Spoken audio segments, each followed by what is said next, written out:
മരക്കൈ ഇടൂല. ഇതൊക്കെ ജാസി കാട്ടിയാട്ടോ. ഇതൊന്നും ആർക്കും അറിയില്ല. അവൻ പറയണത് കംപ്ലീറ്റ് നോണയാണ്.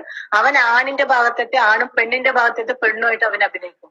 അവന് ഒരു മോപ്രഷവും ചെയ്യൂല, അവന് ഒരു എന്തും ചെയ്യൂല. അവനക്ക് ഭയങ്കര പേടിയാണ്. അവൻ പറഞ്ഞ കല്യാണം കഴിഞ്ഞിട്ട് ഞാൻ പേടിച്ചിട്ടാ പോയി ആ പെണ്ണിന്റെ അടുത്ത് സകുമ്പോ സമാധാനത്തിൽ തന്നെ ഇരുന്നിക്കണത്. അല്ലാണ്ട് ഇവൻ പറയണത് ഒന്നും നോണല്ല. ഇവൻ കംപ്ലീറ്റ് പറയണ നോണയാണ്. ഇവൻ എന്താ സത്യം പറയണത്? ഇവനിക്ക് പറയണത് ഇവന്റെ ഉമ്മ അവനക്ക് നല്ല സപ്പോർട്ട് ഉണ്ട്. ഇന്റെ മോനെ അവിടെ കയറ്റൂല. അവനെ ഒഴിവാക്കിയിട്ട് വന്ന് ഞങ്ങൾ കയറ്റാൻ തയ്യാറാണ്. ഇവന്റെ കൂടെ ഇരിക്കണേ ഞങ്ങൾ കയറ്റൂല.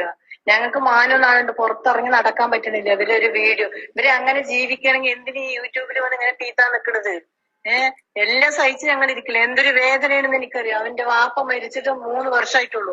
വാപ്പ മരിച്ചിട്ട് ഒരു 7 ദിവസം ഇവിടെ നിൽക്കാൻ അവൻ അയച്ചില്ല. അവൻ പോയി ഇവിടുന്ന്. ഇതൊന്നും ആയിരിക്കും ഈ നന്ദിനി പറയുന്ന പെൺകുട്ടി ഇവരെ നല്ല സഹായിച്ചിട്ടുള്ളൂ. അല്ലാണ്ട് ഒന്നുമില്ല. ഇവൻ പറയണ കംപ്ലീറ്റ് നോണയാണ്. അവര് ഇന്റർവ്യൂവില് വന്ന് പറഞ്ഞ തൊള തുറക്കാൻ വിടുന്നുണ്ട് ആഷിക്കിനെ. അപ്പൊ അവനും കൂടെ നിന്ന് പറയുന്നുണ്ട് നല്ല പോലെ വർത്താനം. ഇവനല്ലേ പറയണ ചെലക്കണ് കിടന്നിട്ട്. ആ ചെലക്കണ് കേൾക്കാൻ ആൾക്കാരുണ്ടല്ലോ. ഇതൊക്കെ നല്ല വേദന ഉണ്ട് ഇവിടെ ഞങ്ങൾക്ക്. ഈ